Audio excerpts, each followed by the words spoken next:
What's going on, guys? It's Hi, and today I'm going to show you how to jack up the A90 Supra and put it on jack stands.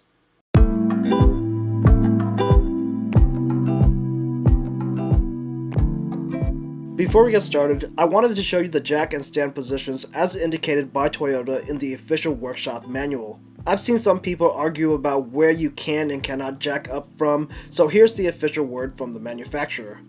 Let's get started with jacking up the front. We're going to first take the floor jack and position it towards the middle of the front lip. This isn't absolutely necessary, but when working with lower cars, it's a good idea to have a low profile jack. If you have some 2x4s around or something that you can drive up on, this will also help with clearance and make it easier to see where to position the jack. If you're going to jack up both the front and the rear, start with the front as there is less clearance room. If you're going to start at the rear, the front is going to dip forward, making it much harder to get a floor jack under the front lip. If you're only jacking up one end, remember to place a wheel chock at the opposite end to help prevent the car from accidentally rolling. Both the front and rear jack positions are essentially positioned between the wheels and are about 36 inches away from either bumper. This means that unless you have an extremely long jack, you're going to have to lower the jack handle all the way down and push the entire jack under the car. At the front, we are going to position the jack at this circular indentation. Be sure to position at the circular area with the bolt, not at the black oil drain plug cover. Once the jack is in place, it's time to pump the handle and raise the car. Take note that because we had to lower the jack handle all the way down to fit under the car, there's going to be very little clearance room to actually pump the handle. It's only going to be able to move a few centimeters at a time. Just keep at it and the car will raise little by little.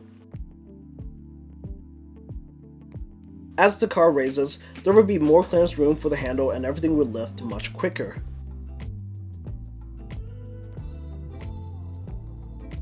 Once the car is at the appropriate height, we can take our jack stands and position them under the safety stand supports.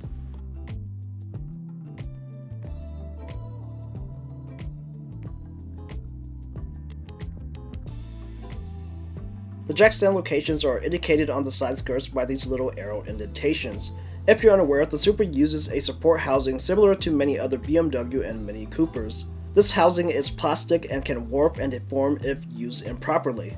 For this video, I'm using an adapter that attaches to my jack stands and fits perfectly in the hollow section of the plastic housing. If you'd like to learn more about this adapter, I've made a separate video dedicated to it.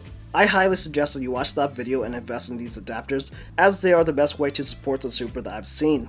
After the jack stands are positioned properly under the plastic supports, it's just a matter of lowering the floor jack and letting the Supra rest on the jack stands.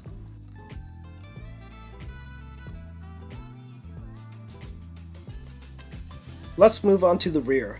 The initial setup is going to be the same. We have to lower the jack handle all the way down and push the entire floor jack under the car. At the rear, we are going to be jacking up from the rear differential. This is very important. You want to jack up from the black portions of the diff, not from the silver fins. If you lift from the fins, there's a good chance that they'll be crushed under the weight and you'll have to spend money on repairs. So remember, move the jack past the silver fins and jack up for the black section. Again, because we have to lower the handle all the way down and because there's little clearance, we're going to have to do a bunch of micro pumps to get the lift started before there's enough clearance room to really pump the jack. When you've reached the desired height, it's just a matter of positioning the jack stands under the stand supports, lowering the floor jack, and letting the Supra rest on the jack stands.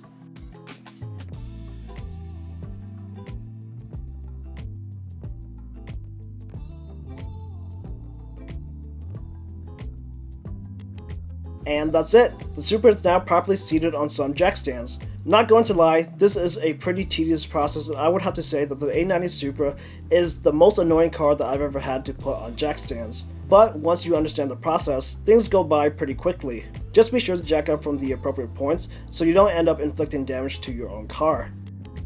If you've enjoyed this video, make sure to give it a thumbs up, share it around, comment down below with any thoughts or questions you may have. Don't forget to subscribe to this channel for more content. Thank you for watching this video, and I'll see you guys in the next one.